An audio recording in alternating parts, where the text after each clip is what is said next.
봅시다. 이제 오늘은 함께 읽은 본문의 말씀을 가지고 현재의 고난과 미래의 영광 한번 우리 따라하겠습니다. 현재의 고난과 미래의 영광. 네, 이런 제목으로 하나님 말씀 증거하겠습니다. 철학자 파스칼은 팡세에서 이 세상에는 세 종류의 사람이 있다고 했습니다. 첫 번째는 하나님이 있거나 말거나 상관하지 않고 살아가는 사람들, 하나님이 있거나 말거나 상관하지 않고 살아가는 사람들입니다. 이런 사람들은 주님과 전혀 관계하지 않고 멸망의 길을 가는 사람이죠. 두 번째 사람은 하나님을 찾으려고 애쓰는 사람, 무지개를 따라가는 아이처럼 막연하게 헤매는 사람, 막연하게 아직 만나지는 못했지만 찾는 사람, 그리고 신앙의 갈등을 나는 사람. 세 번째 사람은 하나님 안에 깊이 들어와 사는 사람. 이 사람은 내가 먼저 하나님을 찾은 줄 알았는데 알고 보니까 하나님이 먼저 나를 찾으셨다는 것을 알고 살아가는 사람입니다. 그래서 늘 감격하면서 내일을 하나님께 맡기고 살아가는 사람이에요. 그리고 시간이 지나고 보면 언제나 하나님이 함께 하시고 앞서서 행하여 주시고 인도하신 그것을 체험하는 사람. 제가 무릎이 좀 안 좋잖아요. 비행기를 타면 기압 때문에 더 안 좋은 것 같다라는 느낌이 들더라고요. 그래서 안쪽에 들어간다든지 중간에 들어간다든지 3-3-3열씩 되어 있는데, 그러면 제가 이게 장장 12시간 반을 비행기 안에서 있어야 되니까 앉아 있고 뭐 화장실이나 가고 왔다 갔다 할 수는 있지만 많이 힘들더라고요. 그런데 갈 때도 다행히 시열이라 디열이라 복도를 통해서 아픈 다리를 뻗을 수가 있더라고요. 아픈 다리를. 그래서 갖고 올 때에도 보니까 올 때에는 제가 C로 돼 있더라고요. 그러니까 안 아픈 발이 쪽을 뻗을 수 있도록. 그래서 같이 간 사람에게 그분은 전혀 상관없으니까 거기도 통로니까 나하고 바꾸자고 해서 바꿔서 앉고 있었더니 몇백 명 탄 비행기잖아요. 큰 비행기인데 제 옆자리로 사람이 안 오는 거예요. 세 자리인데 가운데 자리 비고 마지막 구석에 있고 젊은 친구가 앉아 있는데 징합디다. 11시간 비행기 타는데 화장실 한 번도 안 가고 한 번도 안 움직이더라고. 밥만 먹고 텔레비 보고 자고 밥만 먹고 2번 주는데, 그런 것들을 통하여서 세심하게 하나님 앞에 하나님 인도해 주세요 기도했던 것들을 주님이 또 이렇게 들어주시는 그런 경험들을 했습니다. 여러분은 지금 어떻습니까? 하나님이 있거나 말거나 상관없이 살고 있는 사람, 그런 사람은 아니잖아요. 이렇게 예배당에 와서 예배하는데 하나님을 찾으려고 애쓰는 사람도 있을 것입니다. 어떤 사람은 하나님 앞에 깊이 들어와 있는 사람들도 있을 것입니다. 여러분, 주님 앞에 깊이 들어가야 합니다. 아무리 지적으로 많이 알고 능력이 있다고 할지라도 내가 하나님의 말씀과 상관없이 내 마음이 그분으로 인하여서 항상 지킬 수 있고 감동이 되고 감격이 되고 하나님의 인도하심이 믿어지고 그런 게 없으면 아무 의미가 없습니다. 예수 믿는 것, 주님이 여러분 안에 거하시고 제 안에 거하시고 성령님이 우리의 삶 속에 운행해 주시는 거예요. 저는 하나님이 불기둥과 구름기둥으로 우리의 삶을 인도한다고 확실히 믿습니다. 확실히 믿습니다. 이번에 여행을 하는데 날씨가 춥기만 하지 너무 밝고 좋은 거예요. 환한 게. 근데 유럽이라는 나라가 그렇게 날씨가 좋은 날씨가 아닌데 가이드가 3명이 바뀌었습니다. 3명이 바뀌었는데 3명이 이구동성으로 하는 말, 이 사람들 뭐야? 이렇게 얘기하는 거예요. 왜 이렇게 날씨가 좋지? 같이 하는 사람들이 뭐 다른 사람들인가? 당연히 목사가 몇 명 섞여 있고 다 그리스도인들인데 그분들이 오히려 깜짝 놀래더라고요. 다 하나님의 섭리가 있는 거예요. 가이드하면서 몇 달 동안 예배드리지 한 번도 예배를 못 드렸는데 차 안에서 예배 드릴 수 있는 게 이게 또 복이래네. 그 가이드는. 제가 그래서 설교하면서 그랬어요. 하나님께서 우리의 이 문화탐방 여행을 하나님이 참 함께 하시는 구름기둥과 불기둥이 있음을 믿습니다. 아멘들 하더라고. 사실이니까. 저와 여러분의 삶에 그래요. 오늘 살아가는 삶에 구름기둥이 있어야 됨을, 불기둥이 있어야 됨을. 왜? 우리 집사님이 얘기한 것처럼 하늘문 닫으면 열 자 없고요, 열면 닫을 자 없어요. 하나님이 열어야만이 되는 거거든요. 주님이 구름기둥으로, 불기둥으로 인도해 주셔야 되거든요. 평생을, 죽을 때까지. 저는 그거 확신합니다. 제 룸메이터에게도 그랬어요. 좀 힘든 일이 있고 막 걱정 때문에 잠도 못 자고 여행까지 와서, 그래서 맡깁시다. 나도 힘들게 살아왔어요. 맡깁시다. 이상하게 저를 부러워하는 거예요. 내가 부러울 게 뭐 있어서. 나를 부러워해. 그것도 은혜다. 왜? 부러워하는 사람이 뭔 말을 해야 영향력이 있지. 그래서 우리 참자. 하나님이 함께 하실 거예요. 위로할 거예요. 그 도착해서 하루 지나고 전화했더니 잘 풀렸대. 맞잖아. 여러분, 현재에 우리가 고민하고 걱정하는 것이 내일에 가서 아무것도 아닐 수 있다는 거 아십니까? 그 되돌아보면 그 시간이 아깝잖아요. 평생 한 번도 안 오는 시간인데 지나가 버렸기 때문에 이제 다시 맞이할 수 있는 시간이 아니까. 그러니까 여러분, 힘들 때 원망하고 불평하기보다 그 말을 바꿔요. 뭘로 그러냐면 하나님 불러놓고 하라고. 하나님, 나 짜증나요, 힘들어요, 죽겠어요, 어떻게 해요, 살려주세요, 도와주세요. 그게 고백하는 것이, 이게 하나님 앞에 깊이 들어가 있는 사람들인 것입니다.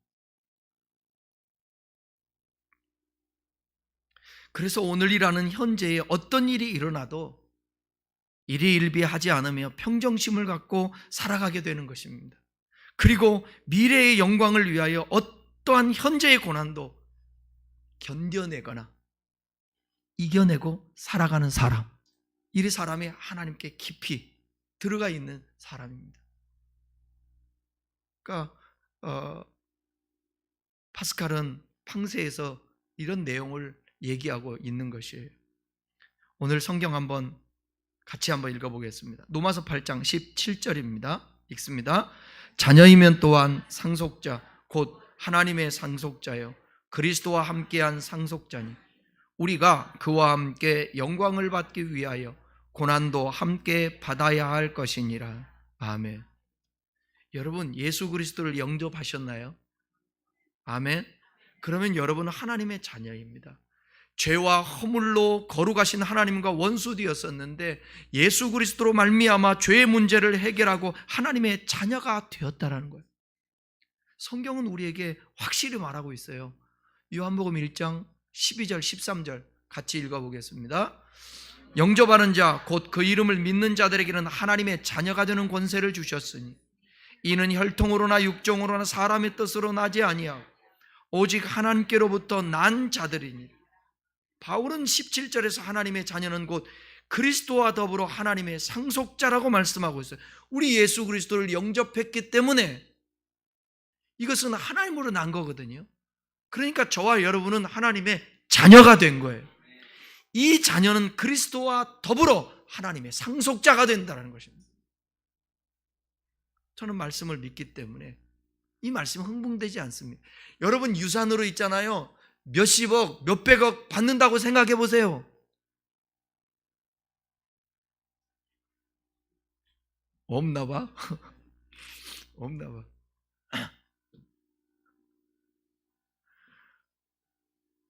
우리는 아예, 저도 상속이 없고요, 저희 아내도 상속이 없고요. 그냥 지나가는 말이니까. 저희 장인이 돌아가신 다음에 통장에 뭔 돈이 이렇게 처리해야 될 돈이 있었는데 그 돈을 딱 찾는데 이제 딸의 도장이 필요하잖아요. 도장 필요해서 가서 은행 같이 갔는데 1억 얼마를 찾는데 돈을 주는데 100만 원 주더라고요. 많이 줬구나. 표정들 보니까. 끝. 유산 끝. 근데 여러분, 때로는 이게 가벼운 게 좋을 때도 있잖아요. 가벼울 게. 뭐 외국 가서 소매치기 많다고 말이에요. 여권 잊어버릴까봐 그래 유로 잊어버릴까봐 호주머니에다가 찬 다음에 여기다 고리까지 걸어가지고 얼마나 여러분 해외 가려면 저한테 빌려달라고 그러세요. 탄탄한 거 좋은 거 있으니까. 뭐 갖고 있으면 그래요. 없으면 그냥 다니잖아요. 이게 사람이 그래요. 근데 하나님이 우리에게 있어서 상속자, 하나님의 상속자, 하나님의 상속자, 그리스도와 함께한 상속자라고 그랬는데, 이걸 라틴 바이블이라든지 아니면 루터 바이블이라든지 NIV 성경에서는 뭐라고 나와 있냐면 공동 상속자 이렇게 번역했어요. 공동 상속자. 누구와? 그리스도와 공동 상속자. 지금 예수 그리스도는 어디 계시죠? 아이고, 신학적으로 그 말이 맞아요. 신학적으로 하나님 보좌 우편에 계세요. 하나님 보좌 우편. 그 고난과 환난과 핍박과 죽임을 당한 후에 부활하셔서 하나님 보좌 우편에 계세요. 우리 상속자이시고, 근데 공동 상속자니까 우리도 하나님 우편에 가는 거예요. 하나님께서 자기 아들에게 주신 모든 것이 이제 우리 성도들의 것이기도 하다라는 사실입니다. 바울은 여기서 하나님의 아들이 된 우리의 종국적 축복에 대해서 이야기하는데, 하나님의 자녀된 모든 성도는 잘 들어보세요. 그가 과거에 어떤 사람이었고 또 무슨 일을 하였는지 상관없이 하나님의 상속자가 된다는 것입니다. 얼마나 큰 은혜예요. 이전 것은 지나갔으니 보라 새 것이 되었다. 여러분, 과거에 대한 죄의식, 과거에 잘못됐던 거, 상처, 그리스도 안에 있으면 새롭게 됐기 때문에 다 잊어집니다. 죄책감 갖지 말고 가질 필요가 없는 거예요. 자꾸 꺼내서 또 회개하고 또 회개하고 또 회개하고, 그 하나님이 그러면 내가 너에게 대속한 그 효과는 뭐야? 이렇게 말씀하실 거예요. 예수 그리스도와 공동 상속자가 된 우리, 그분이 상속하신 것을 우리도 상속한다라는 것입니다. 바울은요, 우리의 신분을 종이 아니라 자녀라고 애써서 구분합니다. 굳이. 종은 시간이 흘러도 종입니다. 반면에 상속자 자녀는 때가 되면 주인이 되고요, 때가 되면 아버지의 유산을 상속받습니다. 우리가 하나님의 자녀라는 사실이 신나는 이유는 바로 여기에 있는데, 갈라디아서 4장 6절 7절을 한번 읽어볼까요? 너희가 아들임으로 하나님이 아들의 영을 우리 마음 가운데 보내사 아빠 아버지라 부르게 하셨느니라. 그러므로 내가 이후로는 종이 아니요 아들이니, 아들이면 하나님으로 말미암아 유업을 받을 자니. 상속, 유업을 받을 자. 기가 막히지 않습니까? 우리 하나님의 아들이라고. 자매님들은 딸이라고 생각하면 돼요. 딸.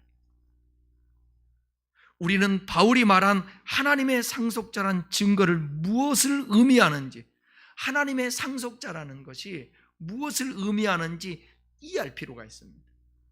우리가 예수 그리스도와 함께 받을 유업은, 잘 들으세요, 황금 그런 거 아닙니다. 하나님 자신입니다. 우리를 창조하신 하나님 자신이 우리의 유업입니다. 하나님과 함께 하신, 하나님의 것을 같이 누림.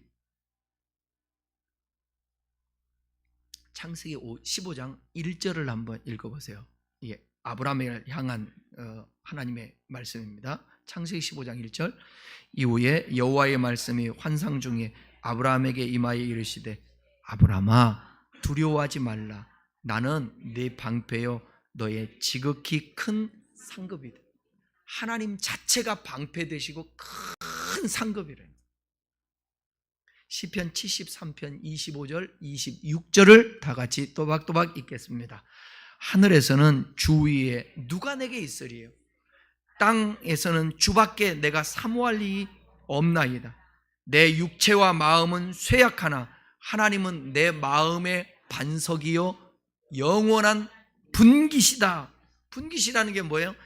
재산의 한 몫을 유산으로 나누어 주는 일, 이것을 분깃이라고 해요.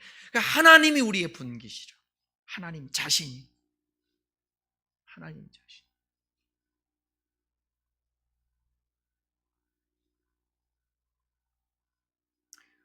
우리 박사모가 결혼하고 나서 10일을 떨어진 적이 없을걸요, 아마? 거의 없을걸요? 사람이 달라졌더라고. 대하는 태도가 다르더라고. 네?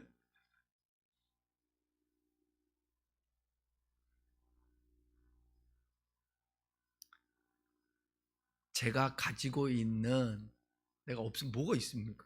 내 자신이 좋은 거예요. 내 자신이. 거짓말 0.1%만 보태가지고 얘기해야지. 아, 유럽에서도요, 제일 보고 싶은 게 누구냐? 박수정이더라고.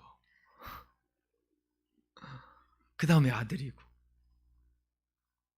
그러면 우리는 뭐예요? 성도들은? 여러분들도 당연히. 제가 거기까지 가서 여기서 녹음해서 메일 보낸 열정 아시죠? 12편을 한꺼번에 녹음을 했습니다. 그게 얼마나 걸리겠어요? 목이 다 아픕디다. 왜? 그렇게라도 또 소통해야 되니까 함께. 그거 쉬운 거 아니에요, 여러분. 아니, 감동까지는 아닌데. 왜냐하면 시간을 제가 맞춰서 한 6시, 7시에서 8시 사이에 보통 하잖아요. 그 시간을 어떻게 항상 이렇게, 그러니까 여기 이 시계는 그대로 놔두고 한국 시계 이걸로 보고, 휴대폰은 저절로 시간이 바뀌니까. 여러분 보고 싶어서 눈에 진물은 안 났어요. 그래도 하나님 자신은 그리스도인이 영원히 머물게 될 영원한 하나님 나라 자체이기도 합니다. 하나님이 우리에게 주실 그 상속될 그 유업이 하나님 나라. 그 나라는 우리가 상상할 수 없는, 그냥 좋은,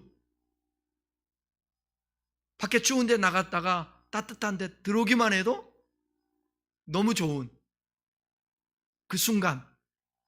근데 하나님 나라는 이루 말할 수가 없죠.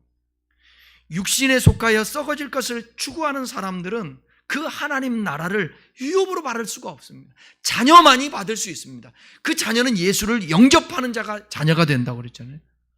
읽어보십시다. 갈라디아서 5장 19절에서 21절. 하나님 나라를 유업으로 못 받는 자들이에요.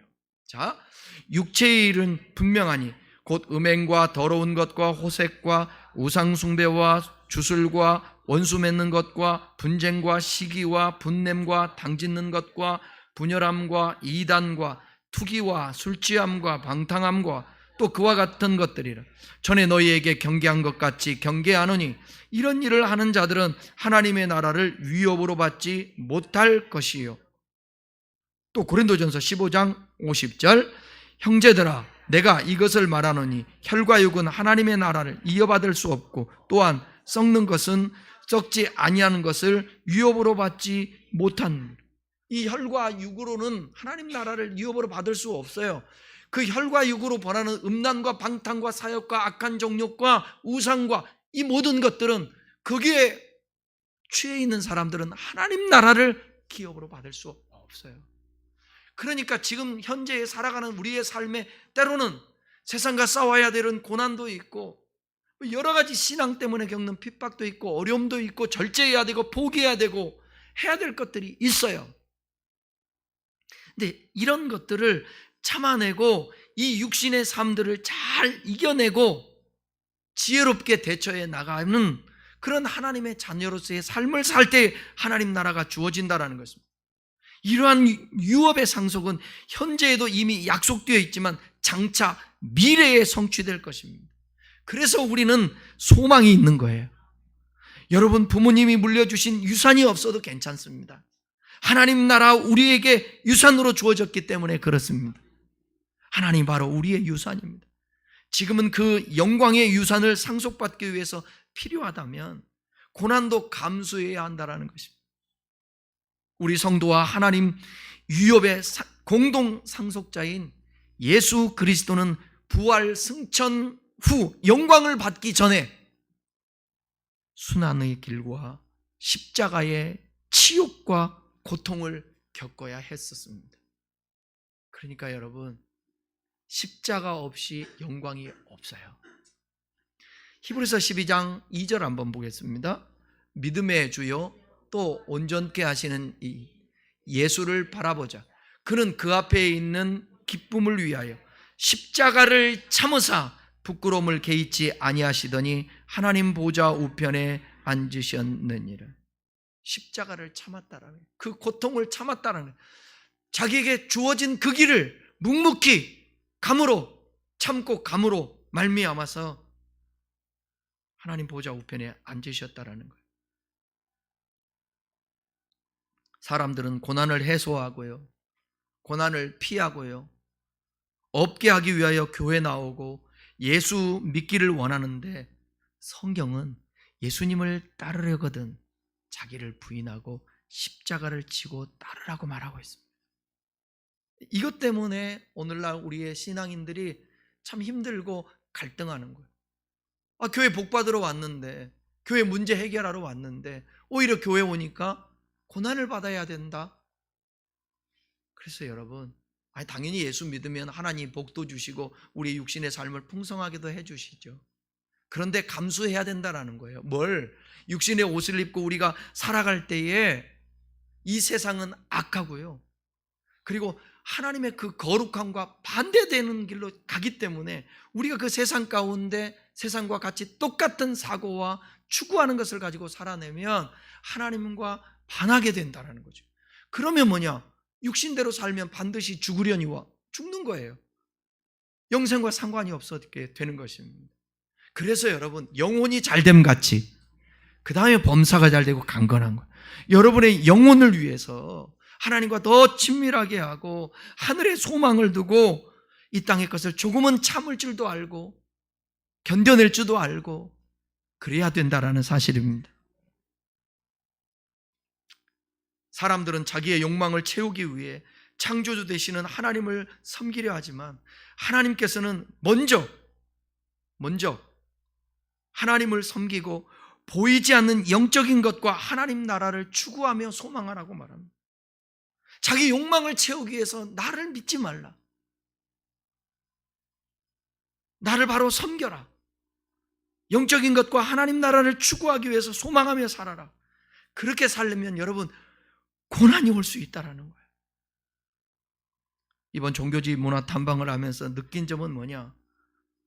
하나님보다 군왕, 교황, 주교를 위해서 엄청난 성전을 지었다라는 거예요.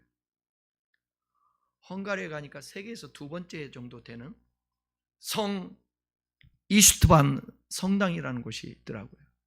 근데 이 성당은, 한번 사진 보여줘 볼래요? 사진?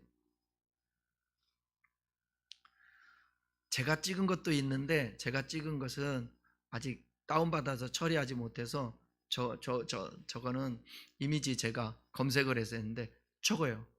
저 앞에서 제가 사진 찍었습니다. 저렇게 화려해요. 뭐 저거보다 어디 오스트리아 가면은 더 화려합니다. 더 화려합니다. 또 다음 사진 한번 보세요. 이 야경입니다. 야경. 다음 사진. 실내입니다. 실내. 상상할 수 없어요. 가면 정말 이런 데서 예배드리면 은혜가 될까? 또 사진 한번 봐요. 또. 근데 반면 뭔가 좀 초라하지 않습니까? 실내 한번 보여주세요. 아까 그 실내하고는 비교가 안 되죠. 다음 장 한번 넘겨보세요. 웬 잘생긴 사람이 나오죠? 네, 거기서 사진을 찍었는데, 여기는 15세기 종교개혁자 야누스가 설교가로 사역했던 베들레헴 교회예요. 성당에 비하면 초라하게 그지없습니다. 이 야누스는 보헤미아 왕국의 체코인 종교개혁자로서 16세기에 활동했던 종교개혁자 마틴 루터 알죠? 이 마틴 루터보다 100년 앞서서 활동했던 종교개혁의 선교자입니다. 제가 이분의 박물관이라든지 이분이 사역하고 캐톨릭과 전쟁도 하고 싸우고 나중에는 이게 눈도 실명되기도 하고요. 그 카타콤 속으로 들어가 봤더니 어떻게 이런 데서 살았을까?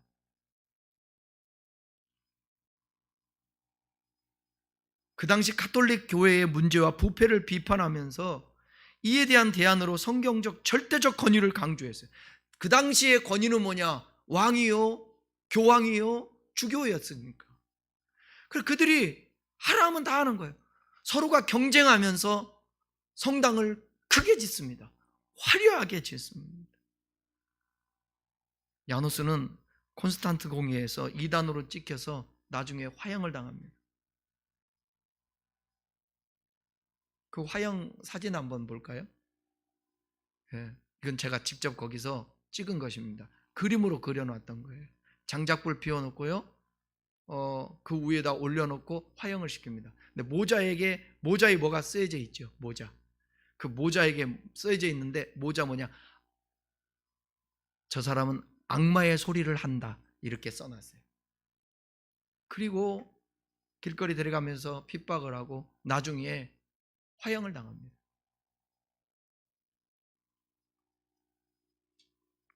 하나님의 말씀을 전하다가 죽죠.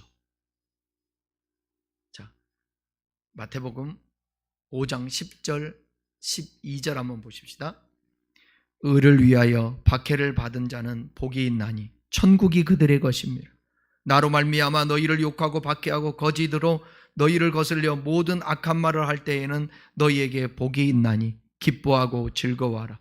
하늘에서 너희의 상이 큼이라. 너희 전에 있던 선지자들도 이와 같이 박해하였느니라. 얀 후스는 박해를 받았습니다. 순교를 당했습니다. 여러분, 육신의 삶은 유한합니다. 서로 경쟁하듯 높고 화려한 성당을 지어 권위를 자랑했던 왕도, 교황도, 주교도 다 죽었습니다. 복음을 위해, 예수를 위해 화형당한 종교개혁가 얀 후스도 죽었습니다. 성경은 이렇게 말하잖아요. 솔로몬의 영광도 들에 있는 풀, 꽃보다도 못하다고. 제가 성당을 다니면서 그 큰 성당을 얼마나 많이 다녔는지 몰라요. 그래서 이름도 다 모르겠어요. 근데 정말 상상 이상으로 화려해요. 그곳에 하나님이 계실 수 있을까? 그곳에 하나님의 임재가 있을 수 있을까? 우상들이 가득해요. 그래서 가이드는 아직 잘 모르니까 어떻게 설명하냐면, 그림들이 있고 우상들이 있고 이러는 것은 당시의 사람들이 성경을 몰랐기 때문에 오직 신부들과 주교들, 교황이나 라틴어들로 된 성경을 봤기 때문에 성경의 내용을 모르는 거죠. 그러니까 글도 모르고 그런 사람들에게 성경을 조금 알려주기 위해서 화려하게 성당에다가 성경에 나온 내용을 그림을 그렸다. 몇 개나 그리겠어요? 얼마나 한다고. 그거 핑계죠. 역사적으로 보게 되면 핑계예요. 우상이에요. 그 화려함이에요.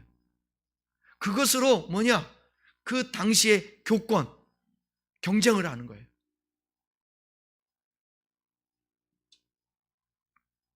저는 유럽의 거대한 성당과 집들을 보면서 감동하기보다 저런 건물들을 짓기 위해 얼마나 많은 사람들이 물질과 노동의 착취를 당했을까 하는 생각을 했어요.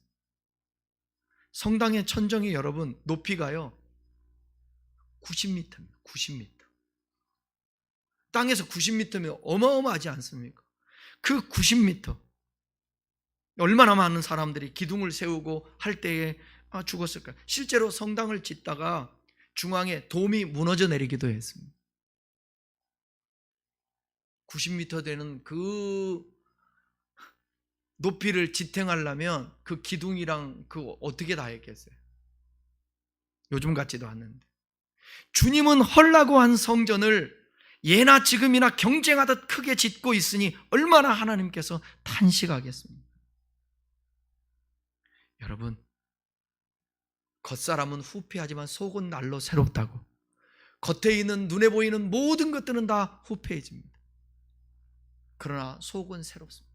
하나님이 지으란 성전이 있었습니다. 그것은 금으로도 짓습니다. 옛날에 어마어마한 돈이 들어갔었습니다. 근데 주님이 어느 날 헐라, 이 성전은 아무 의미가 없다. 이제는 너희가 성전되어 내가 너희 안에 있을 거야. 하나님이 우리 같은 죄인들 속에 하나님이 임재하고 들어오시겠다. 그래서 이제는 건물이 아니라 우리가 성전인 거예요. 결론입니다. 로마서 8장 18절을 읽겠습니다. 생각하건대 현재의 고난은 장차 우리에게 나타날 영광과 비교할 수 없도다. 사랑하는 여러분, 현재의 고난은 미래에 있을 영광과 비교가 되지 않습니다. 이 영광은 현재 성도들에게 감춰져 있으나 때가 되면 그 구체적인 모습을 드러낼 것인데, 예수 그리스도의 재림의 때에 이루어지며 성도가 하나님을 직접 대면할 때에 이루어질 것입니다. 이때 성도들은 변화된 위상으로 하나님 나라에 영원히 복된 상태의 삶으로 들어갈 것입니다. 그렇기 때문에 신앙생활 잘 해야 되고요. 지금 좀 힘들고 어려워도요, 잘 이겨내야 되고, 불평하거나 원망하지 말고, 하나님 없다고 소리치지 말고 하나님을 부르고, 하나님 앞에 궁금한 거 있으면, 불만스러운 거 있으면 계속 물으세요. 따지세요. 그러면 하나님이 반드시 깨닫게 해주시고요, 말씀해 주십니다. 그래서 이겨내는 거예요. 그래서 더 한 발자국 나아가 신앙이 성숙하게 되는 것입니다. 여러분, 이 시대 자체가 열심히 살아야 될 시대잖아요. 일 안 하면 안 되잖아요. 먹고 살아야 되니까. 육은 육이니까 또. 네. 공부도 열심히 하시고, 직장 생활도 열심히 하시고, 여러분의 육신을 위하여서 뭐든 잘 자신에게 서비스도 하고 그러십시오. 그런데 꼭 우선순위에 될 게 뭐냐? 여러분의 영혼입니다. 영혼. 우리 육만 가지고 있지 않잖아요. 우리 영혼이에요. 육은 한계가 있어요. 아까도 말씀드렸지만 그 유명했던 사람들도 그 화려한 왕궁을 짓고 그 다음에 성당을 짓고 얼마나 기분이 좋았을까요? 큰 소리 치고. 이 세상에 없어요. 저와 여러분도 똑같아요. 그런데 영혼은 영원해요. 영혼은 영원해요.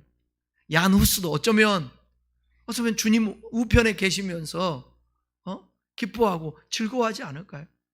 핍박당했지만. 오늘 저와 여러분들이 현재에 진짜 복음 때문에 핍박을 받지 않는다 할지라도, 좀 삶에 힘든 일이 있고 어려운 일이 있어도 그런 고난들도 이겨내게 되면 장차 얻을 영광과는 비교할 수 없으니까 오늘 참고 우리 주님 앞에 기도하면서 그분과 동행하는, 하나님 앞에 방세에 나온 것처럼 하나님께 깊이 들어가 있는 여러분 다 될 수 있기를 주님의 이름으로 축원합니다. 기도하겠습니다.